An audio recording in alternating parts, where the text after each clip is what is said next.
Et salut tout le monde, c'est Jojo Pedro 59. J'espère que tout le monde va bien. En tout cas, moi ça va super. Aujourd'hui les gars, deuxième vidéo. Voilà. Aujourd'hui on va parler des plus gros transferts que le Real Madrid a raté.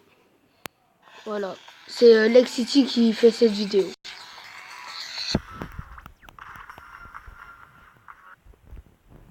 De transfert puisqu'on n'est pas encore dans la période de mercato estival 2017, donc forcément ce n'était que des suppositions, et donc j'ai envie de remplacer ça en fait par des vidéos de différents clubs, c'est-à-dire aujourd'hui le Real Madrid, on va voir les transferts les plus ratés pour ce club. Vous allez voir qu'il y a pas mal de joueurs qui auraient pu jouer dans ce club, donc quand je dis transfert raté, les mecs, c'est pas des joueurs qui ont signé quand même dans ce club, c'est vraiment des joueurs qui n'ont pas du tout signé et qui ont préféré rester dans leur club pour d'autres raisons. Vous allez voir ça dans la vidéo, donc forcément sinon j'aurais pu mettre des Julien Faubert, etc. Tu vois ce que je veux dire? Je suis pas venu ici pour souffrir, ok?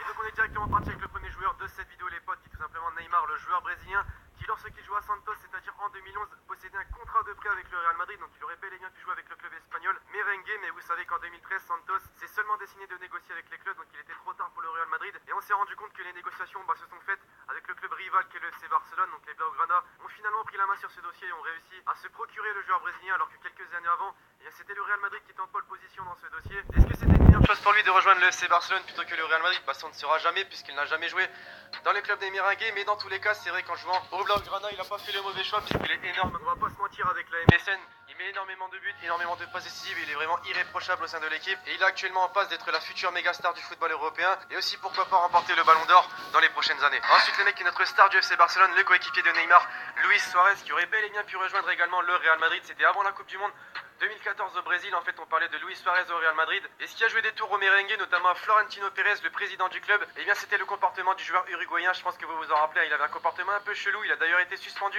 pour avoir mordu un joueur, donc Giorgio Chiellini, durant la Coupe du Monde, et le président en fait il avait des gros doutes sur la faculté à véhiculer une bonne image pour le club espagnol avec ce joueur, et par la suite en fait il a décidé de protéger son chouchou, on peut dire, Karim Benzema, le buteur français du Real Madrid. Donc malgré le transfert tout proche de se faire, il a finalement signé au FC Barcelone, où actuellement il cartonne très clairement. Vous voyez ses statistiques en club, elle est monstrueuse, et lui aussi pourquoi pas, j'ai envie de dire, pourra remporter le ballon d'or dans quelques années. On poursuit l'équipe cette fois-ci avec Lionel Messi. Alors oui, vous allez me dire, c'est aussi improbable que la remontada du FC Barcelone contre le Paris Saint-Germain. Eh bien oui les amis, ça aurait bel et bien pu se faire à 3 reprises en plus. Donc en 2011 tout d'abord, lorsque Cristiano Ronaldo était annoncé du côté de Manchester City, la Maison Blanche avait pris ses dispositions et avait tenté d'approcher le FC Barcelone pour le joueur argentin justement. Ça ne s'est pas fait, ils ont préféré le garder. 2 ans plus tard, c'est-à-dire en 2013, Florentino Pérez, il a remis le couvert pour tenter de l'approcher. Cette fois-ci, ils ont tenté de l'approcher puisque Neymar venait tout juste de signer dans le club des Catalans. Encore une fois, pas de chance pour le Real Madrid puisque les négociations ont pris trop de temps. Et au final, ils se sont activés sur leur piste de secours qui était Gareth Bale. Ils avaient pu se le procurer d'ailleurs à cette époque. Et enfin, la dernière approche du Real Madrid, les potes, c'était en 2014. Une fois encore, la réponse était négative. Mais la raison cette fois-ci, c'était que l'Argentin ne souhaitait pas quitter son club de cœur. Donc 3 gros échecs, on peut dire, pour le Real Madrid. Malgré tout ça, ça ne les empêche pas d'être au meilleur niveau en Europe et de remporter la Ligue des Champions. Mais bref, voilà encore un gros échec pour les merengues. Bon les amis, cette fois-ci on quitte un petit peu le FC Barcelone puisqu'on va parler du joueur français Franck Ribéry du Bayern Munich, et il a révélé à certains médias, notamment à Sport Bild, qu'il était tout proche de rejoindre le club espagnol en 2009, notamment lorsque Van Gaal venait d'arriver dans le club allemand. Il était vraiment en période difficile selon lui, et il a également fait savoir que son agent et les représentants du Real Madrid justement ont eu plusieurs discussions au sujet de son transfert probable, mais également en plus de ça que sa femme aurait été heureuse de déménager à Madrid. Donc franchement, tout était bon pour un transfert dans la capitale espagnole. Malheureusement ça ne s'est pas fait puisqu'il a également fait savoir qu'il était un petit peu trop jeune et déboussolé par tant d'intérêt à cette époque. Il ne savait pas quoi faire, il n'était pas prêt pour un transfert à cette époque. Et donc encore une fois on peut dire un gros raté pour les merengues, qui aurait pu faire signer un des meilleurs joueurs français à ce moment-là. À l'image de Franck Ribéry les gars, désormais on va parler de son coéquipier au Bayern Munich, donc Robert Lewandowski, le buteur polonais, qui est quand même indiscutable désormais au sein du club allemand puisqu'il met énormément de buts. Mais ça n'a pas empêché encore une fois au Real Madrid en 2015 d'essayer de se le procurer.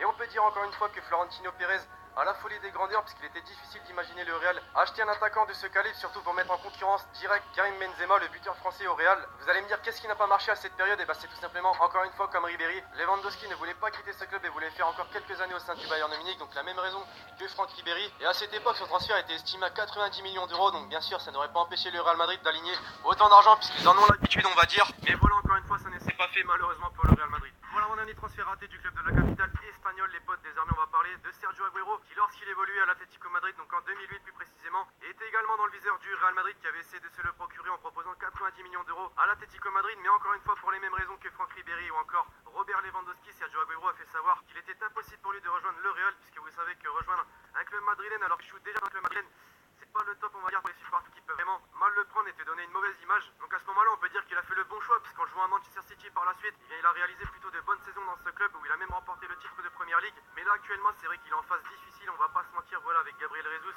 Il y a pas mal de concurrence et il peine un petit peu à devenir titulaire. Et par cette occasion d'ailleurs, le Real Madrid veut se le procurer, donc peut-être que c'était un transfert raté en 2008, mais ça peut bel et bien en devenir un officiel dès le mercato estival. Et donc on va désormais conclure cette vidéo sur les transferts ratés du Real Madrid, les amis, avec David De Gea, le gardien de Manchester United, qui l'année dernière, je ne vous l'apprends pas, était tout proche du Real Madrid, notamment lors de la période du mercato estival. Mais on va pas se mentir les gars, je crois que c'est le transfert raté le plus gag de cette vidéo, tout simplement puisque ça ne s'est pas fait à cause d'un problème de timing entre les deux clubs, puisque les négociations ont pris trop de temps et il était trop tard en fait pour aboutir à un transfert, puisque la fermeture du mercato venait de se faire. Donc franchement, une faute professionnelle pour le Real Madrid, même si on peut rejeter également la faute sur Manchester United, et bien qui ne voulait pas le lâcher, ou en tout cas demander une offre beaucoup plus élevée. Actuellement, voilà, c'est vrai qu'on n'entend plus du tout parler d'un transfert probable de De Gea chez les merengues, mais on peut encore une fois ajouter ce transfert raté dans la liste du Real Madrid. Donc voilà l'équipe, le premier épisode de cette nouvelle série va être terminé. J'espère qu'il vous aura plu.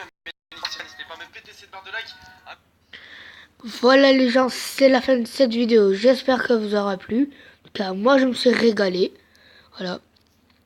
On se retrouve demain pour une nouvelle vidéo. Bye.